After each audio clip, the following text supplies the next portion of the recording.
আমরা তো সবাই জানি ব্রিটিশরা দুনিয়ার কত জিনিস এনে আবিষ্কার করেছে। আর তাদের ট্রেন পৃথিবীর প্রথম দিককার আবিষ্কারগুলোর একটা। আজকে যেগুলো দেখতেছো এগুলো একদম হাজার হাজার বছর আগের পিল দেয়। তাদের ইউনিক বাস আর পুরনো ট্রেনগুলো দেখে মনে হয় ওই সময় মানুষ কেমন লাইফস্টাইল নিয়ে চলতো। মানে শুধু ট্রান্সপোর্ট দেখলেই বোঝা যায় লন্ডনের আগের যুগটা কেমন ছিল।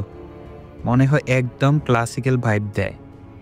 লন্ডনের পরিবহন ব্যবস্থা প্রায় ২০০ বছরেরও বেশি ধরে গড়ে উঠেছে। বিশ্বের প্রথম আন্ডারগ্রাউন্ড রেলওয়ে ১৮৬৩ সালে এখানেই চালু হয়। মিউজিয়ামে ১৮০০ সালের পুরনো বাস, ট্রলি, ট্রাম আর টিউব ট্রেন সংরক্ষিত রয়েছে। এই শহরের প্রতিটি পরিবহন পরিবর্তন, ঘোড়া টানা গাড়ি থেকে আধুনিক টিউব, এখানে এক জায়গায় দেখা যায়। লন্ডনের দৈনন্দিন জীবন কিভাবে বদলেছে সেটা তাদের ট্রান্সপোর্ট দেখলেই বোঝা যায়।